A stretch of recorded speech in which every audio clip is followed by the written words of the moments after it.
हो जो कि आपकी हो, आपके उपयोग की हो, जो आपको प्रिय हो, जो प्रिय हो आपको। फिर वो कहते हैं कि देना है तो मुझे दो, मुझे किसको दान दोगे। तो कुछ उनके बीच में आपस में कॉन्फ्लिक्टिंग बात होती है, जिससे फादर फिर कहते हैं उनके कि तुझे मैं मृत्यु को देता हूँ, क्योंकि अगर अगर पिता ने कहा है तो अब मैं उसको खोज के रहूँगा। तो उसकी सर्च में जाते हैं। फिर वास्तव में क्या है मृत्यु की खोज में जाने का अर्थ क्या है? हुआ क्या है ज़मीनी तौर पे, हुआ क्या होगा? अगर इस कहानी के पैरेलल एक वास्तविक घटना खड़ी करें तो वास्तव में क्या हो रहा है?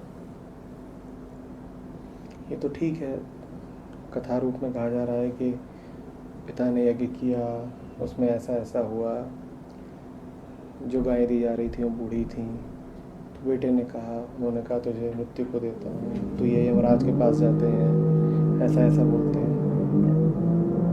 इसके समकक्ष अगर कोई वास्तविक घटना हुई हो तो वास्तव में क्या होगा?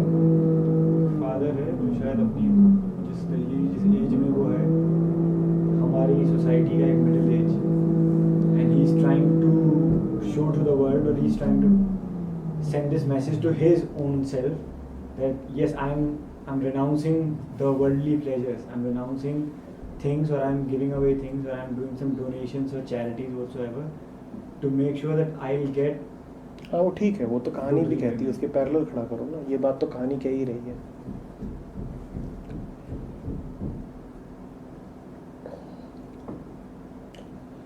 यमराज से मिलने का अभिप्राय क्या है? वास्तव में क्या हुआ होगा? ठीक है, यहाँ तक तो बात ठीक भी लगती है कि बाप से जाके कोई बोले कि ये जो कर रहे हो, तो फिर इसमें नकली चीज़ें क्या दान कर रहे हो, मुझे ही दान कर दो। इधर उधर का क्या दान कर रहे हो, मुझे ही दान कर दो, बताओ मुझे किसको दान करोगे? और बाप कहे कि ठीक है, दिया तुझे, मौत को दिया। उसके बाद क्या हुआ होगा? क्योंकि ना कोई यमराज है, ना वो किसी व्यक्ति से संवाद करता है, तो हुआ क्या है? नकलीपन जब दिखती है उसके पार देखने की, हुआ क्या होगा? ये तो आप कॉन्सेप्ट बता रहे हैं, हुआ क्या होगा? गुरु के पास गए यमराज से बात कर रहा है नचिकेत, ये तो संकेत है। हो क्या रहा है? वास्तव में क्या हुआ होगा? और ये बात हमारे मन में उठती नहीं है, हम बस ऐसे ही हाँ ठीक है, नचिकेत का और यम का संवाद चल रहा है और यम उसे कुछ कुछ बोल रहे हैं। ये जो यम बोल रहे हैं, ये जो मृत्यु से वो बात कर रहा है, ये क्या है?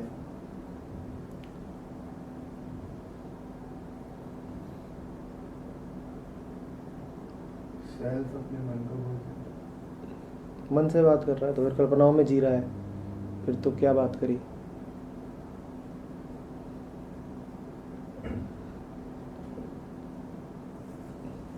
खोजने निकले होंगे, तो जो भी मिलता गया होगा उससे जो भी बात पता लगी उसके आगे और आगे उसको और साफ मृत्यु से बात करने का अर्थ क्या है? और जब तक हम ये समझ नहीं रहे हैं तब तक हम नहीं समझें, क्योंकि बाकी सारी काम तो अपने आप हो ही जाएंगे। एक बार आप यम के सामने खड़े हो जाएं तो उसके बाद जो कुछ लिखा है वो आपको पढ़ने की ज़रूरत क्या है? वो तो आपको ही मिल जाएगा। जो मूल प्रश्न था वो किसी ने पूछा नहीं। जो मूल प्रश्न था वो ये था कि मृत्यु के सामने खड़े होने का अर्थ क्या है, ये संवाद शुरू कैसे हुआ? क्या यही सबसे महत्वपूर्ण प्रश्न नहीं है? एक बार संवाद शुरू हो जाए तो उसके बाद तो उत्तर अपने आप मिलने लग ही जाते हैं। एक बार बातचीत शुरू हो गई तो फिर तो जो होनी है वो होगी। बातचीत शुरू ही कैसे हुई? ये बातचीत शुरू होने का अर्थ क्या है? मैं मौत से बात कर रहा हूँ, इसका क्या अर्थ है? सबसे बड़े भय से ही काउंटर कर रहा है। बहुत बढ़िया। तो बात कैसे कर रहा हूँ मैं उससे? क्योंकि की मौत, छाप- यमराज तो कुछ होते नहीं कि कोई होता है क्या आदमी की भैंसे पे बैठ के आ रहा है जो उनकी छवि बनाई गई है, वैसा तो कुछ होता नहीं।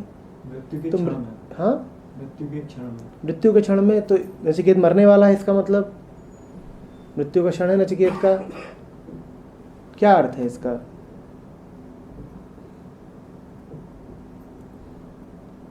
इसका अर्थ है कि जो मन में सबसे गहराई से छुपा हुआ डर है।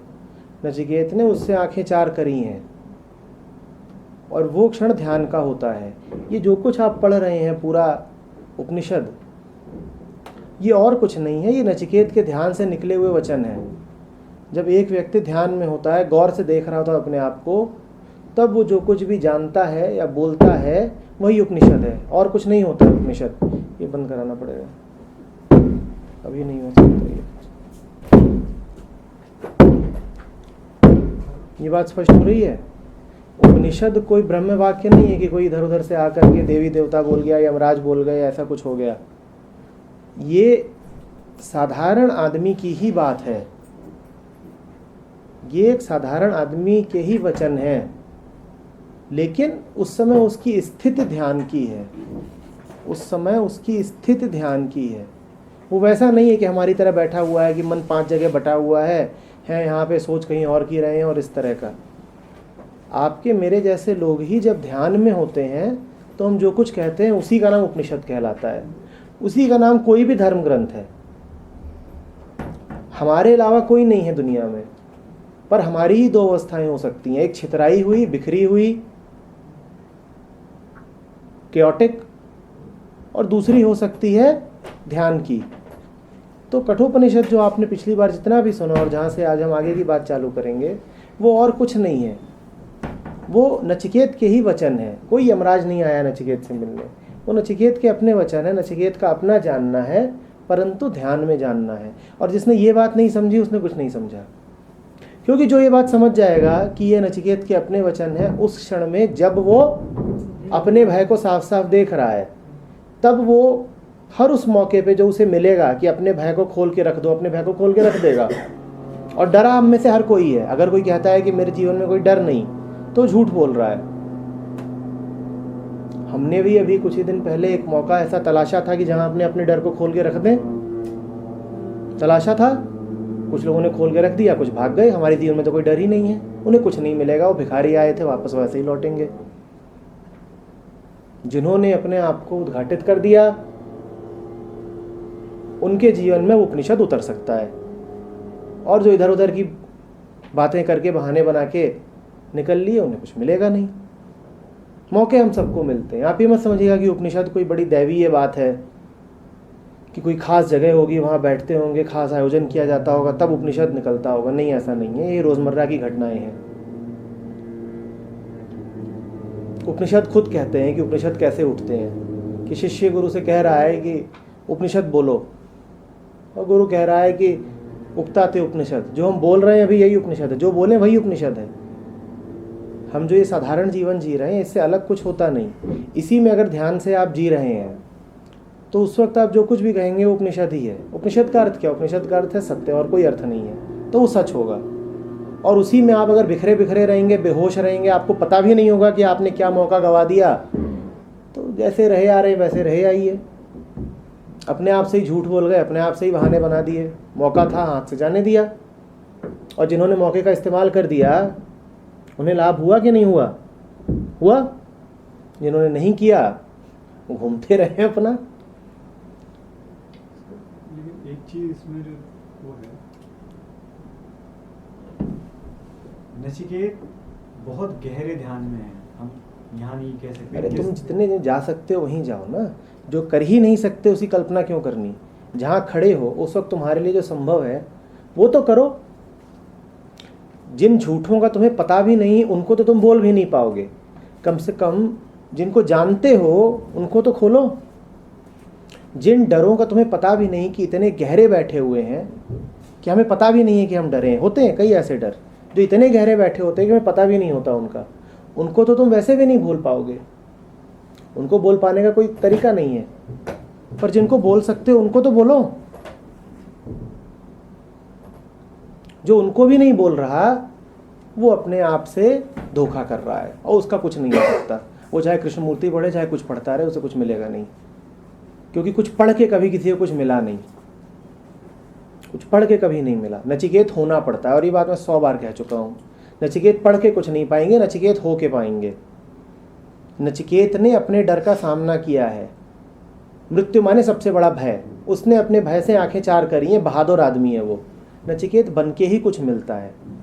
ये नहीं है कि इस कमरे में आके उसकी कहानी सुन ली और उससे कुछ पा जाओगे। क्या पा जाओगे? जब मौका था तब तो सटक लिए, अब उसकी सुनते रहो कहानी।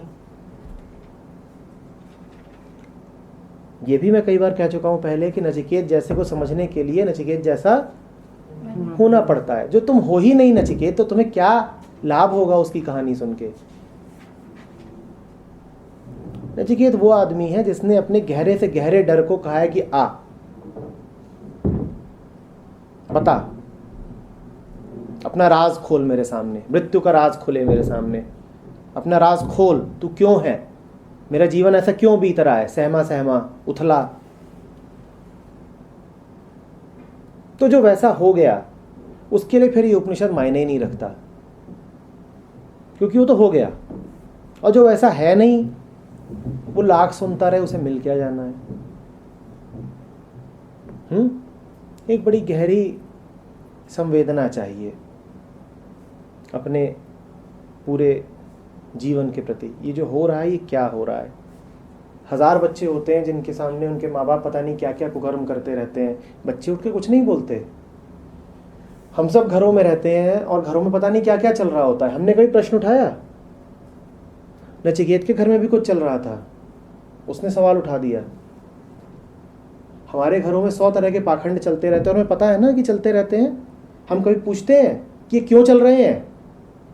नचिकेत जाके खड़ा हो गया, बोलता ये क्या कर रहे हो पापा? और दान देना ही है तो गाय का क्या देते हो? मेरा दो ना, अगर असली दानी हो तो मेरा दो ना। हमने कभी बोला? हमने कभी बोला क्या?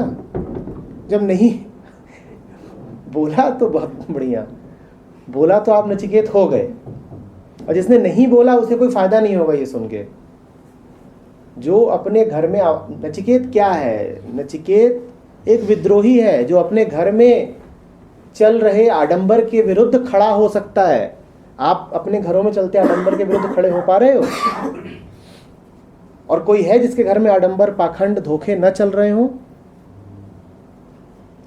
उपनिषद शुरू ही वहां से होता है कि जहां पर एक बेटा अपने बाप के आडंबर के विरुद्ध खड़ा हो रहा है। उपनिषद शुरू ही वहां हो रहा है। और जो बेटा अपने बाप के विरुद्ध खड़ा होने को तैयार नहीं, जो पत्नी अपने पति के विरुद्ध खड़ी होने को तैयार नहीं, जो व्यक्ति समाज के विरुद्ध खड़े होने को तैयार नहीं, वो क्यों अपना समय खराब करे उपनिषद सुन के? ये बात साफ साफ समझ में आ रही है। ये उपनिषद कहाँ शुरू होता है? जहां पर एक बेटा अपने बाप से कहता है कि तुम धोखेबाज हो, और अगर असली आदमी हो तो इन गायों को नहीं, मुझे दान करो।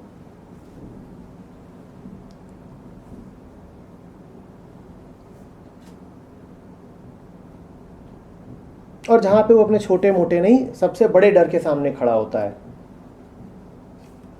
मौत का राज जानूंगा, मुझे बताओ मौत क्या है, मुझे समझना है।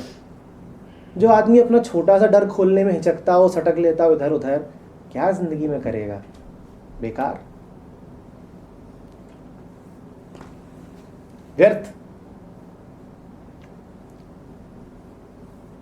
ऐसे ही मौके होते हैं। नचिकेत के सामने भी एक मौका आया था। वो चाहता तो कहता क्या फर्क पड़ता है, पापा कर रहे हैं, करने दो, कुछ उनका काम है, मैं क्यों हाथ डालूं? मुझे क्या फटे में क्या लेना देना है? क्या करना है करने दो, उनका काम है। कुछ कर रहे होंगे, दान यज्ञ हवन आयोजन, मैं क्यों जाऊं और कहूं कि बापू गाय तो बुढ़ी हैं, इनका दान से क्या फायदा, तुम किसको बेवकूफ बना रहे हो? हम तो ऐसे ही करते हैं ना, हम तो ऐसे ही करते हैं।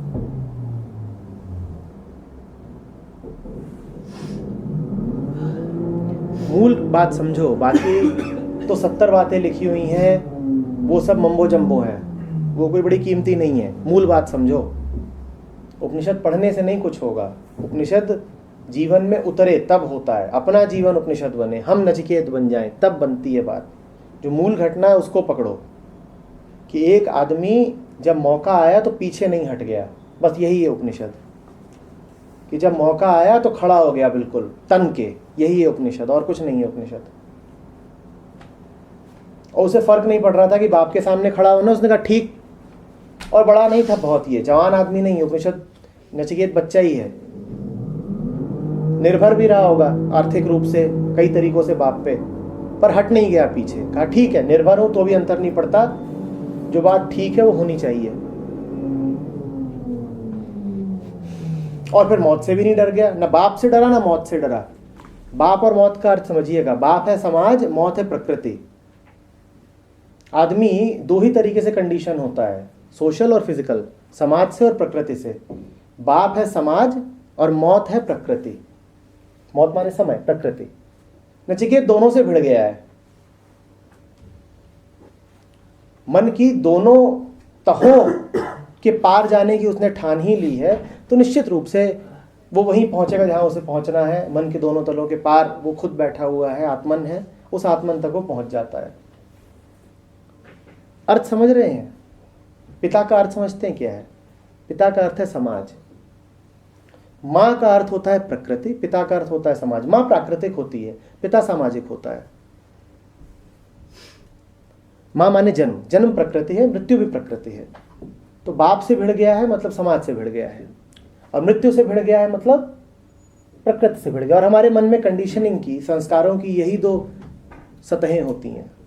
सबसे जो नीचे की सतह होती है, तल होता है, जहाँ पे वृत्तियाँ वास करती हैं, वो होती है प्राकृतिक, जिसको आप बोलोगे मेरे डीएनए में बैठा हुआ है।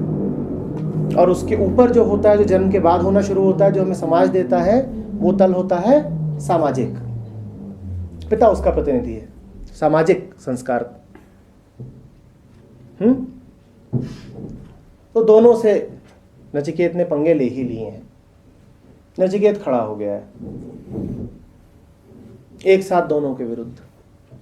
यही कारण है कि वो जीतेगा, उसकी जीत पक्की है। वो आधी अधूरी लड़ाई नहीं लड़ रहा।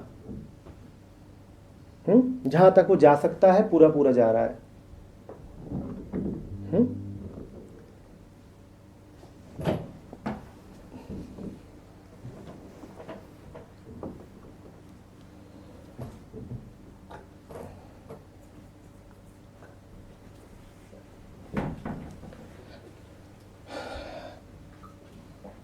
इसको आप नचिकेत का अंतर्ज्ञान ही समझिएगा। यम और इधर उधर की बातें वो सब काल्पनिक है। ये नचिकेत का अपना बोध है, किसी ने सिखा नहीं दिया उसको। ये क्या है? ये नचिकेत का अपना बोध है। और नचिकेत यहाँ तक क्यों पहुँच पा रहा है ये भी स्पष्ट हो रहा है, क्योंकि जो मन के दोनों तलों के पार पहुँच गया वो आत्मा तक पहुँचेगा। ये आत्मा मतलब खुद तक। आत्मा माने मैं। आत्मा कोई काल्पनिक वस्तु नहीं है, आत्मा कोई कॉन्सेप्ट नहीं है। आत्मा का इतना ही अर्थ है कि मेरी असलियत, मैं वास्तव में जो हूं उसी को क्या बोलते हैं? आत्मा। आत्मा कोई वो चीज़ नहीं है जो कहीं छुपी होती है और बड़ी सूक्ष्म सी होती है और हवा में तैरती है और गर्भ में प्रवेश करती है। वो सब नहीं है आत्मा। आत्मा माने मैं, मेरी हकीकत का नाम है आत्मा। मैं जो वास्तव में हूं वो है आत्मा। ठीक है? तो नचिकेत जब समाज को पार कर गया, प्रकृति को पार कर गया, तो आत्मा तक पहुंचता है। क्या कह रहा है आत्मा के विषय में?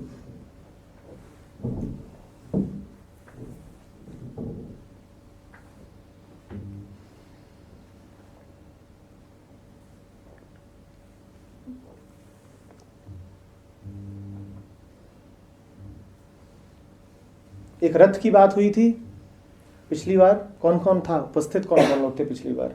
तो बताइए भाई, कौन सा रथ था जिसकी बात हुई थी? भारत में जो दिखाते हैं पिक्चर में से कृष्ण। हाँ, क्या रथ है वो? शरीर एक रथ है। हाँ, और जीवन रथ है। हाँ, और आत्मा उसका असल मालिक है, सारथी।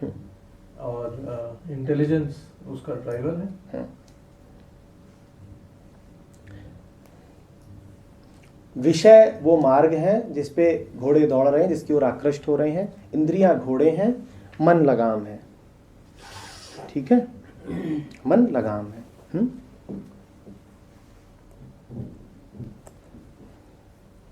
ये जब नचिकेत के बोध की बात कर रहे हैं, कुछ ऐसी कुछ स्थिति रही होगी बुद्ध की? हाँ, बस वही। उन्होंने भी कुछ ऐसा हाँ ही। हाँ हाँ हाँ। नचिकेत इस समय उसी बोध की स्थिति में है। बोध का ही तो अर्थ है बुद्ध। बोध माने जानना, बुद्ध माने जो जान रहा है। तो नचिकेत इस समय बुद्ध ही है। सिंबल्स चेंज हो गए। हाँ हाँ हाँ हाँ। इसीलिए बौद्ध कभी ये नहीं कहते कि बुद्ध एक था। ये बुद्ध तो है ही, हजारों बुद्ध हैं। गौतम बुद्ध को शाक्यमुनि बुद्ध कहते हैं। कहते हैं बुद्ध कोई एक नहीं है, जो ही जाने वही बुद्ध है। तो अभी बुद्ध है नचिकेत। वही जो चित्र है रथ का, इंद्रियों का, मार्ग का, उसी को आगे बढ़ाया गया है। देखिए क्या कहा गया है।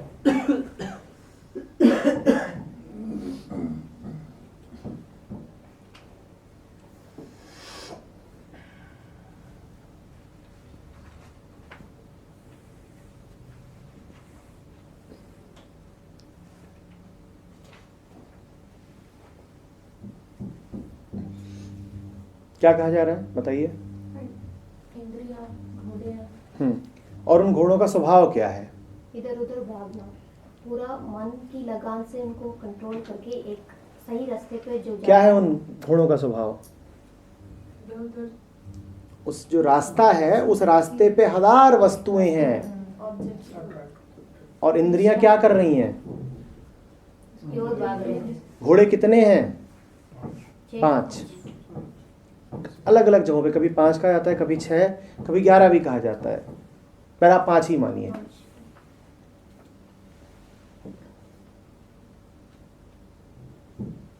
और घोड़े भागे जा रहे हैं, भागे जा रहे हैं। घोड़ों के पीछे क्या होनी चाहिए?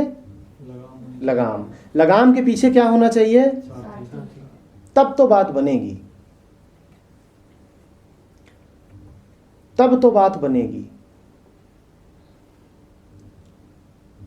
देखिए विषयों में अपने आप में कोई आकर्षण नहीं है, विषयों में बुराई नहीं है। विषय का त्याग करने से कोई फायदा नहीं होगा। अक्सर क्या होता है कि हम लोग घोड़ों को कसने की जगह विषयों को त्यागने में जुट जाते हैं। ये ऐसा ही है कि मेरी गाड़ी का इंजन खराब है तो मैं उसे पहाड़ों पे लेके नहीं जाऊंगा। कब तक पहाड़ों से बचोगे?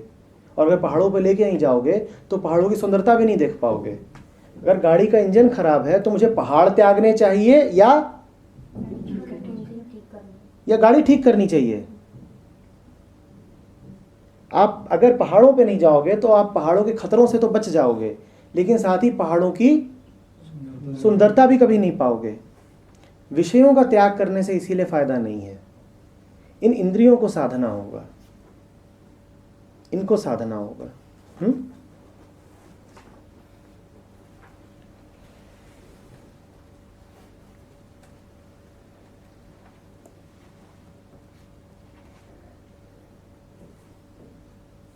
क्या कहा जा रहा है?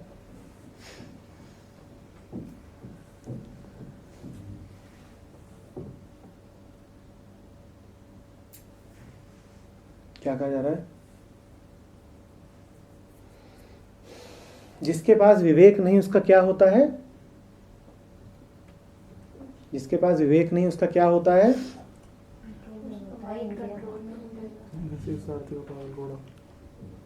कि जैसे सारथी सोया पड़ा है और घोड़े।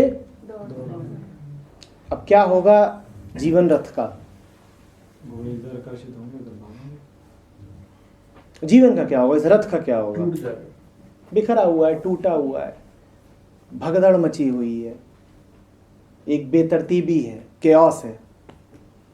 कभी इधर को भाग रहे हैं, कभी उधर को भाग रहे हैं, आपस में ही लड़ रहे हैं, कोई दिशा नहीं है, गति भी नहीं आएगी बहुत।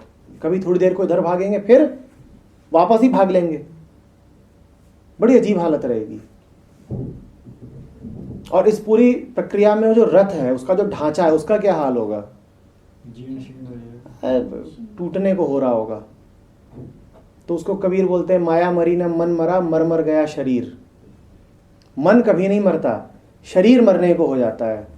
मन कह रहा है अभी और चाहिए, और शरीर आशा तृष्णा ना मरी कह गए दास कबीर। ये आशा तृष्णा क्या है? एक तो उम्मीद है कि हाँ ये वो लगामें हैं जो बीमार हो गई है। आशा और तृष्णा मन की बीमारियां हैं। आशा तृष्णा मन की बीमारियां हैं। जब मन बीमार होता है तो वो इंद्रियों को संयम में नहीं रख सकता। अब तो घोड़े भागेंगे, जहां भागने होंगे वहां भागेंगे, और रथ खटारा बन जाएगा। मर गया शरीर। माया मरी न मन मरा, मर गया शरीर। शरीर मर जाएगा और मरता ही रहता है कई बार।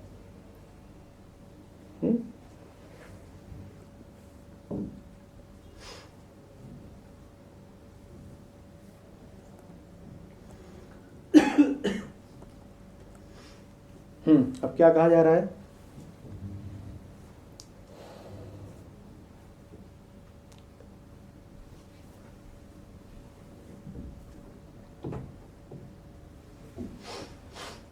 मन को वश में कर लिया तो सेंसेस अपने आप। याद रखिएगा, घोड़े नहीं साधे जाते, मन साधा जाता है। आप इंद्रियों के साथ कुछ नहीं कर सकते। इंद्रियां महाजड़ हैं, इंद्रियां महाजड़ हैं। इंद्रियों को आप नहीं कुछ कर पाएंगे। मन ही है जैसे कुछ कर सकते हैं।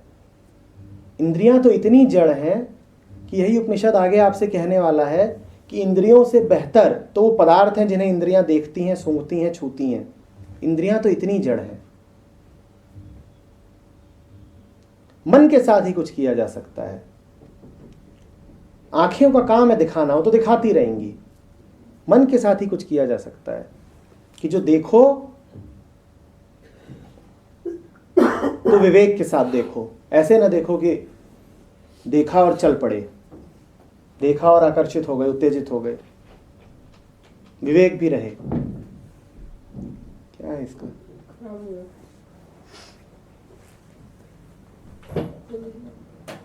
सारथी को साधा जाएगा, कहीं सो न जाएगा। सारथी सदा जगा हुआ है। दिक्कत उस लगाम की है, बीमारियां उसमें लगती हैं। सारथी आत्मन है, आत्मन तो पूरा अलग है। जो इसमें निरूपण किया गया, जो छवि बनाई गई है वो ये है। वैसे तो फिर सब कुछ उसी से निकला है, तो घोड़े भी सारथी हैं, रास्ता भी सारथी है, सब कुछ वही है। पर समझाने के उद्देश्य से जो मॉडल तैयार किया गया है उस मॉडल को समझो। मतलब आँखें देखेंगी जो देखना है और बोलेंगे हम जो बोलना है, पर अगर मन में विवेक है, अगर माइंड इज कंट्रोल्ड, तो यू कैन। आप उसी मॉल से निकलोगे जहां वही सेल लगी होगी और आंखें दिखाएंगी कि इतने % सेल लगी हुई है। वो एक लटक रहा है वहां पर कार्ड दिखाने के लिए, आपको आंखें दिखा रही हैं, पर मन जाकर के घुस नहीं गया। अभी चाहिए, यही चाहिए। कान आपको सुना रहे हैं कि इधर से उधर से ऊपर से कुछ आ रही हैं आवाजें, पर मन संयमित है। मन जान रहा है क्या कर रहा हूं। मन जाके छत पे नहीं बैठ गया कि ऊपर आवाज आ रही है, क्या हो रहा होगा, ड्रिल चल रही है, वेल्डिंग हो रही है, क्या हो रहा है। मतलब समझ रहे हो? किसी का भी कान कान ही होता है। बुद्ध के कान भी ठीक वही आवाजें सुनेंगे जो आप सुन रहे हैं। नचिकेत का कान भी ठीक ऐसे ही सुनेगा इसको जैसे आप सुन रहे हैं। लेकिन हमारा मन बहकेगा, उसका बहकेगा नहीं। अंतर इतना ही है। वो अगर यहां पर है, पढ़ रहा है, सुन रहा है, तो सुन रहा है, वो छत पे नहीं चला जाएगा। हम में से कई लोग छत पे जाके बैठ जाएंगे। अंतर समझ रहे हैं ना?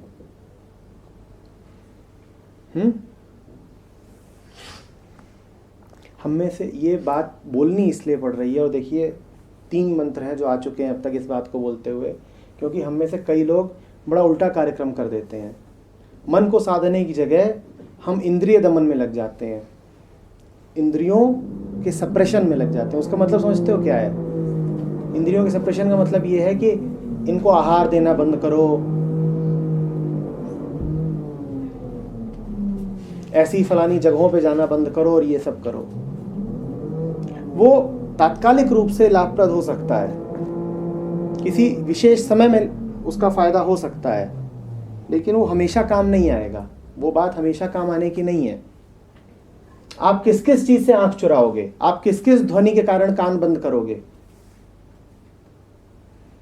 तो प्रशांत जो गांधी जी कहते हैं बुरा मत देखो, वो दवाई हो सकती है कुछ समय के लिए, जीवन वैसे नहीं जिया जा सकता, जीवन वैसे नहीं जिया जा सकता, नहीं तो आप वैसे ही बंदर जैसे ही लगोगे, कैसे बैठा हुआ है और सुन भी नहीं रहा और देख भी नहीं रहा, वो बड़ी बंदरों की हालत हो जाएगी। आप मौज नहीं ले रहे हो फिर जीवन की। सोचिए ना कैसा है, अभी उस दिन बात हो रही थी कि हमने कहा था उत्सव है, पार्टी है, याद है? अब पार्टी चल रही है और आप ऐसे घूम रहे हो, बुरा ना देखो बुरा ना सुनो। तो वो अब देखिए, अब ये बीमार है तो उसका तंत्र उससे खुद ही कह रहा है कि खाना मत खाओ। अभी ठीक है, उसका सिस्टम खुद ही जानता है कि चूंकि पेट गड़बड़ है तो खाना नहीं खाना चाहिए, तो नहीं खा रहा है। पर अब वो इसको नियम ही बना ले, खाना ना सूंघो खाना ना खाओ, तो उसका क्या होगा? भाई आप बीमार हैं तो एक दवाई की तरह परहेज कर सकते हैं। मैं बहुत बीमार हूं तो मैं परहेज कर सकता हूं, पर अगर मैं उस परहेज को जीवन का एक ढर्रा ही बना लूं तो फिर मेरा क्या होगा? नहीं समझे? कोई बहुत बीमार है तो उसे कुछ समय के लिए सलाह दी जाती है कि तुम इस तरह की चीजें मत देखो, मत सुनो, मत खाओ, पर तुम उसे जीवन का अगर एक नियम ही बना लोगे तो फिर तो कोई मजा नहीं है। जीवन इसलिए नहीं है कि उसमें वर्जनाएं रखी जाएं, रोक टोक रखी जाए। पर सर ऐसा कई बार होता है, जैसे हमारे घर के पास ही अक्षरधाम मंदिर, तो वो पूजा होती है, जो वहाँ के स्वामी हैं उन्होंने अपने आप को बहुत ज़्यादा ये कर रखा है कि औरतों को नहीं देखेंगे, कुछ ऐसे कार्य नहीं करेंगे। तो अभी उनका उपचार ही चल रहा है, अभी वो बीमार है, अभी उनको अपने आप पे भरोसा नहीं है कि औरत देख लूंगा तब भी मुझे कुछ हो नहीं जाएगा। अभी होता होगा कि औरतों को देखते होंगे तो कुछ हिलने डुलने लगता होगा मामला, तो अपने ऊपर उन्होंने नियम बांध रखा है। पर कोई नियम क्यों बांधे अगर उसको पता है कि मैं कुछ भी देखूं, कहीं जाऊं, कुछ भी करूं, मेरे मन की शांति पर, उसके संयम पर, उसके विवेक पर कोई अंतर पड़ना ही नहीं है, तो मैं ऐसे नियम बांधूं क्यों?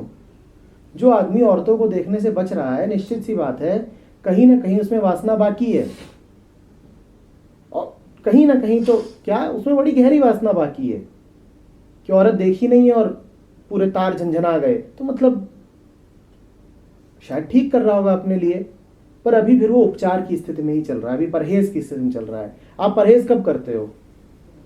जीवन भर करते हो क्या? परहेज तो आप तभी करते हो ना कि जब जरूरत है परहेज की, तब कर लीजिए। परहेज कुछ समय के लिए लाभप्रद है, मैं बिल्कुल मना नहीं कर रहा हूं, कुछ समय परहेज करना चाहिए भी, जब बीमारी है तो उसका उपचार करना चाहिए भी, पर उपचार जितना जल्दी खत्म हो जाए उतना अच्छा, उपचार जितना जल्दी खत्म हो उतना अच्छा। तो मतलब ऐसा क्वेश्चन आता भी है दिमाग में कि वो लोग आते हैं पूजा पाठ के लिए भी कभी, तो अगर छोटा बच्चा लड़की भी है तो वो भी नहीं जा सकता कमरे में? नहीं, ये तो आप खुद ही समझिए ना, खुद ही समझिए कि फिर इसमें मामला क्या है, खुद ही जान जाइए कि ये क्या हो रहा है। जिसकी इंद्रियां एक छोटी सी बच्ची को देखकर भी असंयमित हो जाती हों, वो आदमी तो भी बहुत जूझ रहा है, अभी वो स्ट्रगल कर रहा है। तभी वो स्वामी कहलाते हैं। हमें आचरण वो देखने कहलाते नहीं है, आप कहते हैं। हम वही तो ये आपकी बात है कि आपने किन लोगों को स्वामी जान रखा है, ये आप देखिए। ये सारे रूल्स किसने बनाए? अभी ये तो एक टेंपल के बारे में बोल रही हैं, ऐसा हो सकता है कि बहुत सारे और भी मंदिरों में ऐसा ही होता है। ये सब रूल्स तो फिर किसके बनाए हुए हैं? क्या ये हमारे ग्रंथों में लिखे हैं? ग्रंथों में कहीं नहीं लिखे हैं, कोई ग्रंथ नहीं है जो ऐसी मूर्खतापूर्ण बातें करे। ज़्यादातर बातें जो आप आचरण की चारों ओर देखते हैं वो किसी ग्रंथ में कहीं नहीं लिखी हैं। आप जिस कमरे में बैठी हुई हैं पिछले 2.5 साल से, यहाँ हफ्ते में 2 बार 3 बार, कई बार 4-4 बार भी ग्रंथों पर ही चर्चा होती है, और एक दिशा से नहीं, हर तरह के ग्रंथों की यहाँ चर्चा हुई है। वैदिक, वेदांतिक,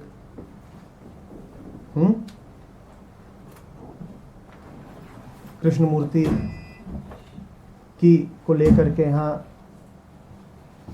कुछ नहीं तो 50 बार तो सेशन हो ही चुका होगा। सूफी,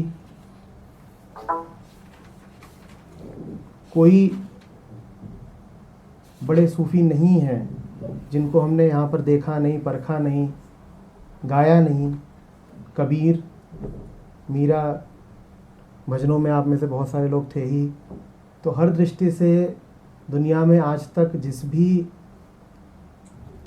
व्यक्ति ने जो कुछ भी जानने लायक कहा है, क्रिश्चियन मिस्टिक्स, सेंट फ्रांसिस, एकहार्ट, जिसने जो भी कभी जानने लायक कहा है, हमने यहीं बैठ करके इसी कमरे में चर्चा करी है। और हमें तो कभी ऐसा कुछ मिला नहीं। मिला हो तो बता दीजिए कि छोटी लड़कियों को ना देखो और ये ना करो और वो ना करो। हमें तो मिला नहीं। ये किसके दिमाग की उपज है भगवान जाने, हमें तो मिला नहीं। पूरा छान लिया। और भी है, अभी और भी छानेंगे, क्या पता कहीं कुछ मिल जाए। आज तक तो मिला नहीं। ये कोई पहला उपनिषद नहीं है, ये 25वां 30वां उपनिषद होगा जिसकी यहाँ पे चर्चा हो रही है। आज तक तो मिला नहीं। अब स्वामी जी कौन से उपनिषद से पढ़ के कर रहे हैं वो जाने, कि जहाँ लिखा हो कि छोटी बच्चियों की भी शक्ल न देखो, उनको उसमें बेटी नहीं दिखाई देती। कैसा आदमी है।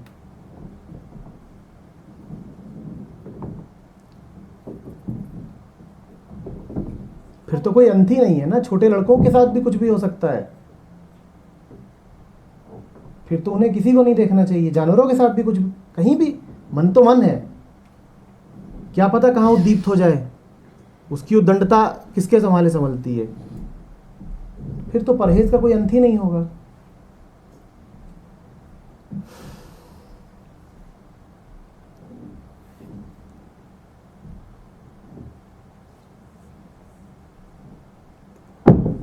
शायद समझ का मतलब ये होता है कि कड़ा आचरण, सम्यक आचरण नहीं हमारे लिए। हाँ, सम्यक आचरण कभी कभी कड़ा भी हो सकता है, पर वो तभी होगा जब बीमारी बड़ी गहरी हो, तो कुछ समय के लिए, सिर्फ कुछ समय के लिए, फिर अपने आप धीरे धीरे वो। जिसको वैसे कह सकते हैं कि जब बीमार थे तब कर लिया, अब बीमारी चली गई तो अब ये है कि दोबारा बीमार। और अगर अभी भी करे जा रहे हो वही, तो तुम और बीमार हो जाओगे। वो फिर बीमारी के टिके रहने का कारण बन जाएगा। आप पथ्य लेते हो बीमारी में और वही पथ्य लेते ही रह जाओ, तो फिर शरीर कमजोर ही रह जाएगा।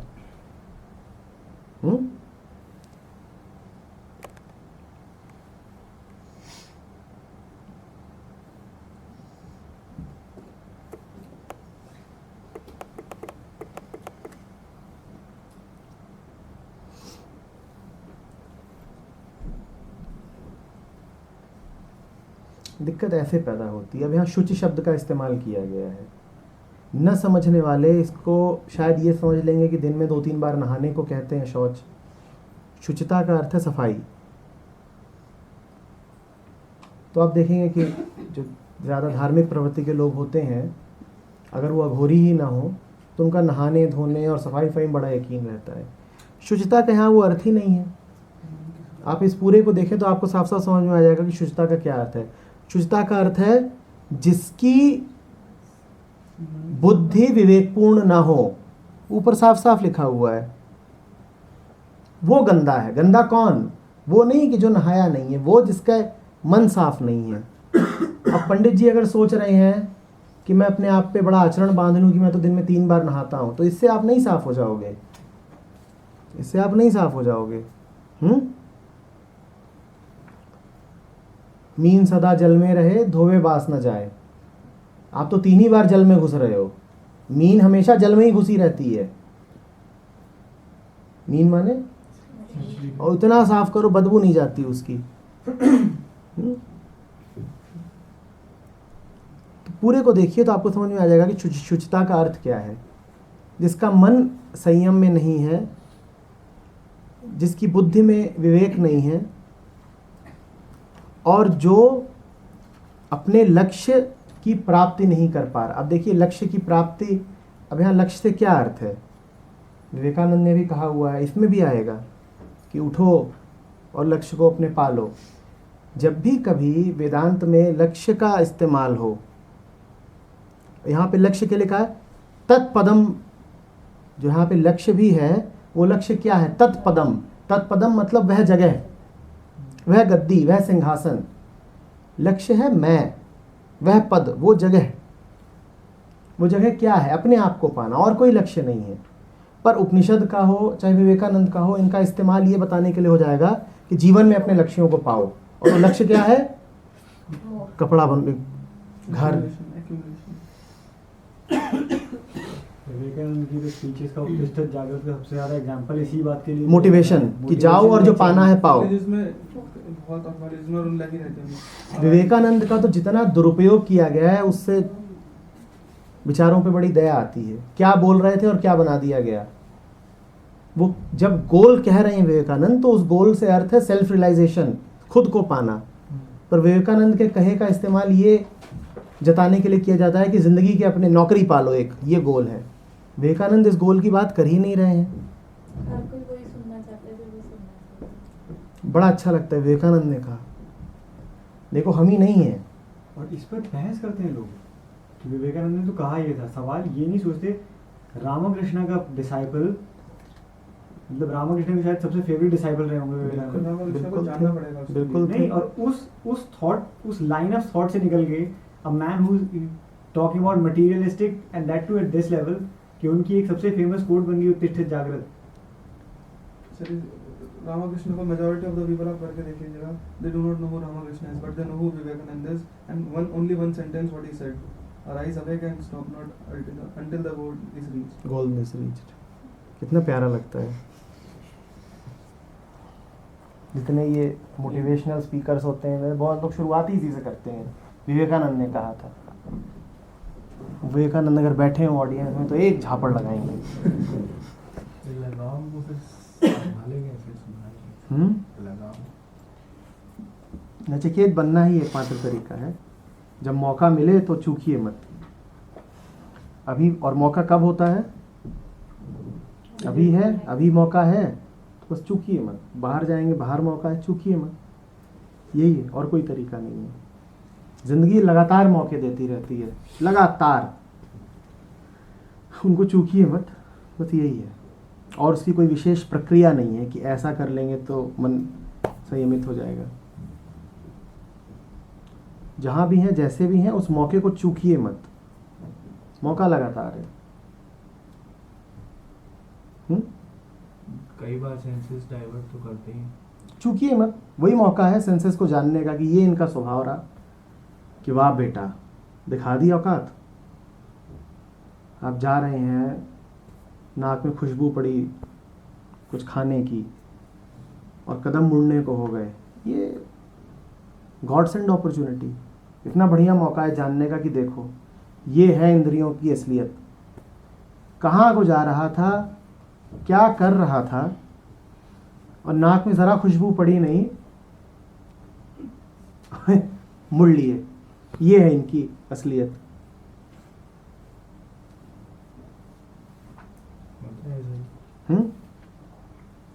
कॉलेज में होता है, जब कॉलेज चालू होता है बीच में कैफेटेरिया पड़ता था, कितनी बार ऐसा होता था, निकले पीरियड एंड करने कैफेट में। ये भूख को जानना, प्यास को जानना, सुगंध को जानना, दृश्य को जानना, ये बड़ी ट्रेनिंग है। हमारी शिक्षा इसकी ट्रेनिंग नहीं देती है कि देखो जानो भूख क्या है, ये आंखें कैसे काम कर रही हैं, इसको समझो। कोई स्कूल इसकी कोई शिक्षा दे नहीं रहा है।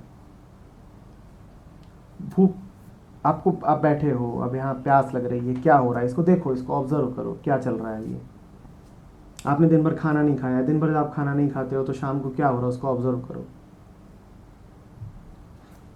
आजकल रमज़ान चल रहा है और मुझे बड़ा मज़ा आता है। अखबारों में रमज़ान को लेके अब रिपोर्टिंग भी होती है। भाई महीना चल रहा है तो रिपोर्टिंग क्या है कि हाँ रमजान से अगर रिपोर्टिंग इफ्तार की होती है। आप किसी से पूछ लीजिए, सबको पता होगा कि आजकल शाम को इतने बजे फलानी जगहों पे स्टॉल लग जाते हैं और पार्टियां भी, नहीं चलो वो तो है ही, इफ्तार खुलने के लोग पार्टी करते हैं, सब करते हैं, नहीं भी करते हो तो दिल्ली में कई जगह हैं, नोएडा में भी हैं, बाजार है, पूरे बाजार है जहाँ पे शाम को खाने का मिल रहा है। ये पता है। आप किसी से पूछ लीजिए कि रमज़ान है क्या, इस पूरे महीने का अर्थ क्या है, नहीं पता होगा। तो आप उस आदमी की सोचिए ना, जो दिन भर भूखा है, वो कर क्या रहा है? वो शाम का इंतज़ार कर रहा है। किसी और महीने में इतने व्यंजन बनते हैं, इतने व्यंजन बनते हैं। ये आदमी का मन है, और ये बहुत अच्छा मौका है उस मन को जान लेने का। जिस दिन आप व्रत उपवास करते हैं, उस दिन देखिए मन की क्या दशा होती है। उस दिन खाने का जितना ख्याल आता होगा और कभी नहीं आता होगा। दूर दूर से खुशबुएं उठती हैं, और सो जाइए कुछ करके, सपनों में जलेबियां बरस रही हैं और समोसा उग गया। ये आदमी का मन है, और इसकी शिक्षा होनी चाहिए। बच्चे को सिखाया जाना चाहिए, प्यास को समझो, भूख को जानो, सुगंध को जानो। इंद्रियों को जानने की व्यवस्था बचपन से ही दी जानी चाहिए। हमें नहीं पता, हम एक मामले में बड़े इलिटरेट हैं, अशिक्षित हैं, हम नहीं जानते हमारा ही पूरा तंत्र काम कैसे करता है, हमें उसका कुछ पता नहीं है। इसीलिए फिर हम उसके वशीभूत हो जाते हैं। फिर हमें इस तरह के उपाय करने पड़ते हैं कि मेरे सामने छोटी लड़की भी मत लाना, क्योंकि उन्हें अपने तंत्र का ही पता नहीं कि वो किस बात पर कहाँ उसका क्या हिसाब किताब हो जाएगा। ये जो छोटी लड़की वाली बात है, ये सर उपचार है या उपचार का प्रतीक है? इस बात का प्रतीक है कि बीमारी बहुत ज़्यादा गहरी है? ये इस बात का प्रतीक है कि बीमारी गहरी भी है, और मुझे पता भी नहीं है कि बीमारी ये है क्या। सिर्फ सफरिंग है, बीमारी है, पीड़ा है, पर डायग्नोसिस नहीं है। समझ रहे हैं ना? बीमारी है और बीमारी के कारण पीड़ा भी है, पर बीमारी की समझ नहीं है। मैं नहीं जानता बीमारी क्या है, डायग्नोसिस नहीं है, मुझे नहीं पता कि क्या है। तामझाम वाली स्टोरी या केवल जिसमें वो समझ आडंबर गया है, था। या केवल आडंबर है, कौन जानता है, कोई उनको हो सकता है, ये भी हो सकता है। तामझाम वाली पर ये भी अगर मान लें कि आडंबर नहीं है, सिंसियरिटी भी है, तो भी बड़ा सिंसियर अज्ञान है, बड़ा सिंसियर अज्ञान है। इन्हें पता नहीं है कि मैं ये क्यों कर रहा हूँ।